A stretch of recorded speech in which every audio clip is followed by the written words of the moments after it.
الوصفات الكورية والستايلات الكوري والحياة الكورية كلها اقتحمت حياتنا الفترة الأخيرة بشكل مش عادي.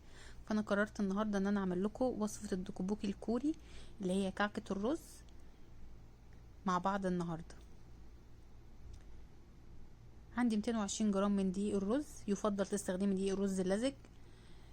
لو ما عندكيش دقيق رز اصلا، كوبايه رز تغسليها او تنشفيها، اول ما تنشف تضربها في الكبه بقى عندك دقيق رز.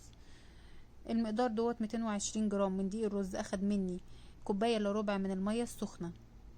وتبداي ان انت تقلبي العجينه كده، هتبقى مفروله معاكي وشكلها محتاجه ميه زياده، بس مش هنحط لها ميه زياده، هنفضل نعجن فيها لحد ما تكون معانا عجينه متماسكه. هنزلها على مفرش العجينه عشان اعجنها كويس، وهبدا اعجن فيها بقى. ما تزوديش اي ميه في المرحله دي.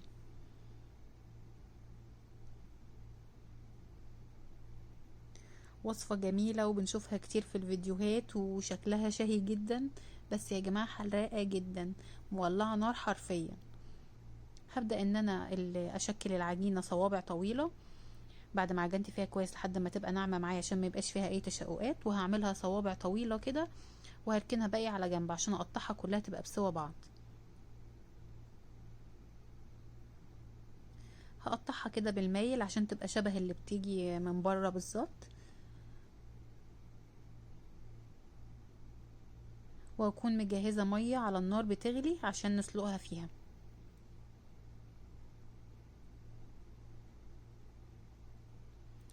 ده اللي بيبقى شكلها بالظبط. هنزلها في المية المغلية بقى لمدة ربع ساعة تغلي عشان تستوي معايا.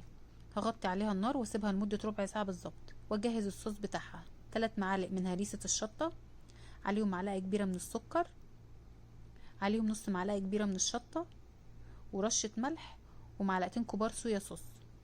كمية شطة تودي في داهية.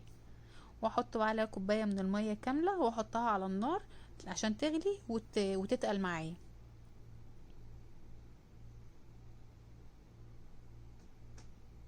على ما تغلي معايا هبدأ ان انا اطلع الدكبوكي اللي على النار. خلاص عدت الربع ساعة، بس هنزله في صدمة مية ساقعة بتلج عشان تبقى متماسكة معايا وما تفرولش او تفك.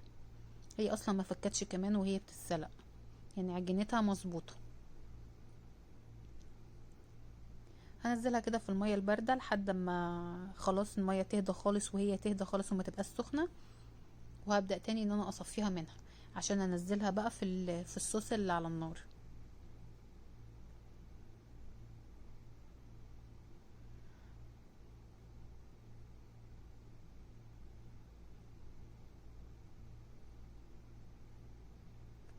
هنزل عليها الصوص وهحط عليها البصل الاخضر اللي انا مقطعاه. تقدري تحطي البصل ده في الاخر بعد ما تخلصي لو انت عايزه البصل يبقى مقرمش معاها مش واخد سوا. انا حطيته معاها علشان ياخد سوا معاها ويبقى طري.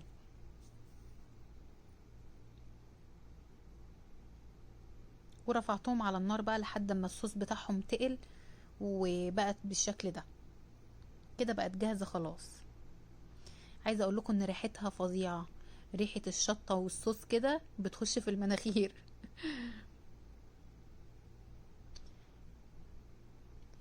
شكلها جميله جدا. هندوق بقى الطعم بتاعها ونشوف طعمها ايه. شايفه؟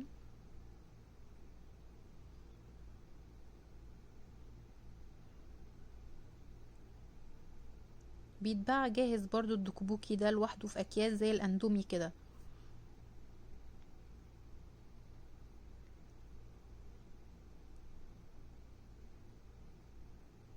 طعمها الصراحة جميلة بس حراقة جدا جدا جدا. يعني الحرقية اللي فيها مدارية اصلا كمان على الطعم.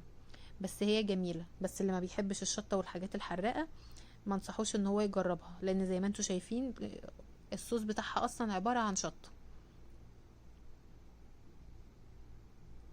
ما تنسيش لو عجبك الفيديو تقولي لي رأيك فيه، وتشتركي في قناتي وتفعلي الجرس عشان يوصلك